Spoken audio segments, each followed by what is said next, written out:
Burritt Union Cemetery. Memorial Day service. Period 1856. Memorial Day.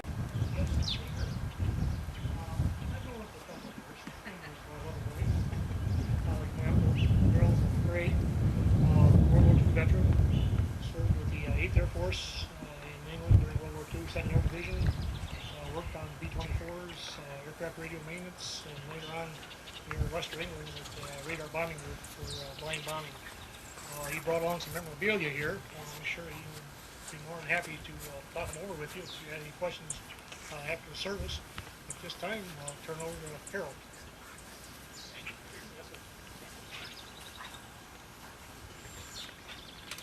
Well, as you see, 54 years have made a difference, but I still get into it.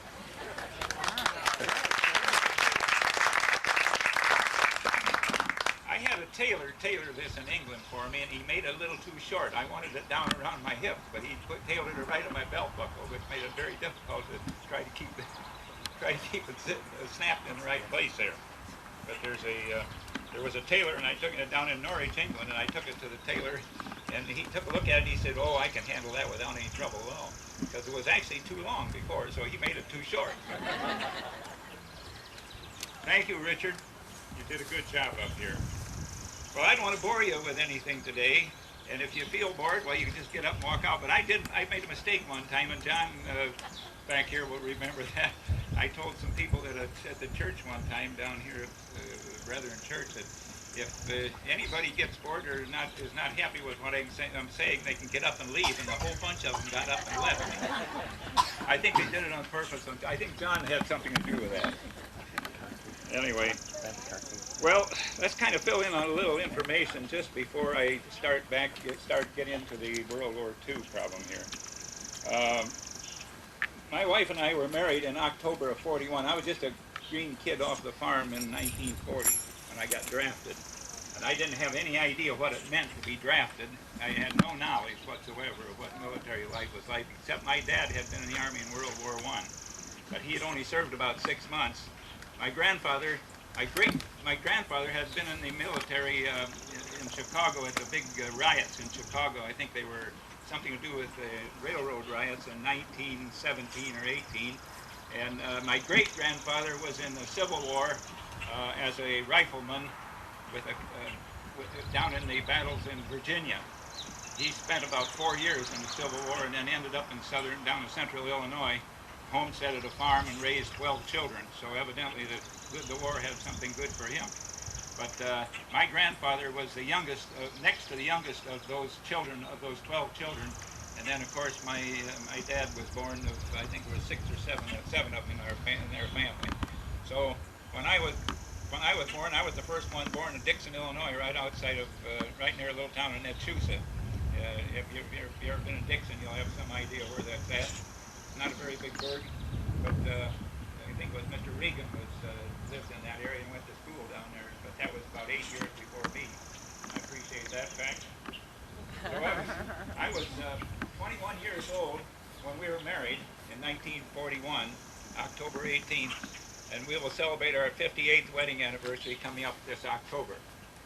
As I said, as I signed up for the draft, I had no knowledge whatsoever what anything was like, because I'd never talked to anybody about Army work, business or anything. So when I got married, I thought, well, I'm married, and they will never take me in the Army. So I figured, well, everything's fine until Pearl Harbor.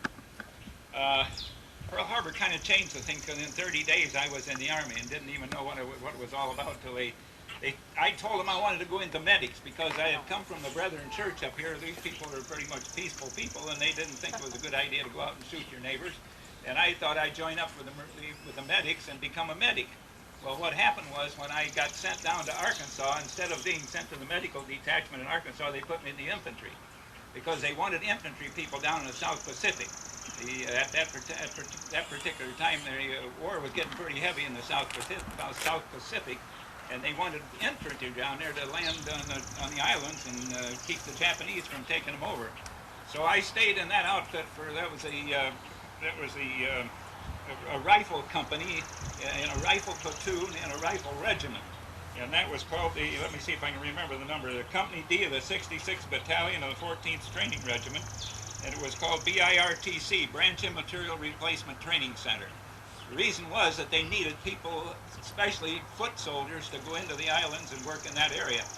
So I thought I'd really had it by that time. I didn't get in the medics, and they wouldn't let me go to the medics. I tried to get into it, but they told me I had to stay in the outfit I was in. But it just happened to be so that there was a company commander in this outfit by the name of Captain Ayres from Woodstock. And Captain Ayres called me in one day and he said, McCray, you know, in the Army, you refer you to your last name. That way they know for sure they're not going to make a mistake on who you are. But he says, McCray, you've got some background in electronics and electrical work. Would you be interested in anything like that? And I said, boy, yes, sir. Boy, I tell you, in a hurry. First thing I knew, he said, well, you know, I've got a friend that's forming a Signal Corps service group in San Antonio, Texas. And if you'd like to be in that organization, if he can use you, I'll let you know in a few days. Boy, I watched that bulletin board every morning to see if my name was up there, and it wasn't too long. I think about 4 or 5 days, there was my name up on that bulletin board. You're going to San Antonio, Texas, to the Signal Corps. Well, unfortunately, what happened was, and that's why I'm wearing a lot of these different emblems here, are for various services I was in. I was in quite a few of them. But what they did, they sent me to chemical warfare first, for some unknown reason, because they didn't have room for me in the Signal Corps. So I was in chemical warfare for about 2 months in San Antonio, Texas. And then the next thing they sent me to was the Signal Corps, which I wanted to get into. I thought that was a good idea. I was going to get radio, so I went to radio training for 13 weeks there. Well, that was fine. Then eventually they said, well, the Signal Corps is not going to be very useful except in radio in the Air Force, so we're going to put you in the Air Corps. So here I'd been through I'd been sent to the medical detachment, but went to the infantry, finally got into the chemical warfare, and then I'm in the Signal Corps, and now they say I'm going to go to the Air Corps. And there was no Air Force at that time, it was Air Corps. So you see, that's the things that's happened to me over those years. There's the first year, that's all happened over the period of about 6 or 8 months. That's all amounted to, because I left San Antonio in November '42 and headed over to Georgia. By the way, yeah, I going in through Camp Grant is where I went in through. I wanted to tell you about that. And we were transferred to Georgia, to Army Air Base at Georgia. And it was Waycross Army Air Base. And there, we went from there to Daniel Field, Augusta, Georgia. And we were there about 3 months, and that was in April of 1943.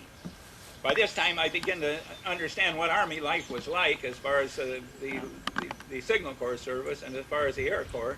And I took a lot of training and a lot of work. We did a lot of variations of things in our particular training in order to know what we were going to do. But the main thing we were trained for was aircraft radio. But it didn't take long after we left Waycross, not Waycross, we left Daniel Field, Augusta, Georgia, and went to Camp Shanks, New York, for port of embarkation. And that was in May of 1943. And on May 9th, 1943, we got on board the Aquitania in the harbor at New York and started for somewhere. We weren't sure. I mean, everybody said we're going to Africa because they landed, Eisenhower had landed the troops and they'd made an invasion into Africa, North Africa, and we thought we were going to North Africa. That was khaki clothes and your mosquito nettings into ODs, into what they call olive drab uniforms, which meant you are now going to England to be in the Air Force, the 8th Air Force at England. So that made a lot of us guys real happy. We said, boy, we'd rather go to England than go to Africa any day. So we were on our way to England, and we arrived there on, let's see, we left on Mother's Day, May 9th, and we arrived there on the 18th in Durham, Scotland is where we landed. And they took us by train down to a town north of London, about 90 miles north of London, which was called, Norwich. I'm sorry, the town disappeared from my mind. So we ended up in Norwich, England at the 458 Bomb Group, and that's where we found out what our job was going to be. So the next thing we did, they had us trained give us some training to put different types of landing systems, blind landing systems in aircraft, and that was the thing we were doing there. By the way, I forgot to tell you about on the shipboard, before we left the ship, there was a bunch of guys seasick, and I was one of them for about 4 days. And one of the stories that came out of there was a man out on the deck looking over the rail, and he was kind of letting go of his meals. And another guy came up to him and he said, "Say, have you seen the moon come up yet?" And he said, "Boy, if I ate it, I have." So I remember that. I never been on. I had to come back on the Queen Mary, but I got seasick 3 days on the Queen Mary when I came home.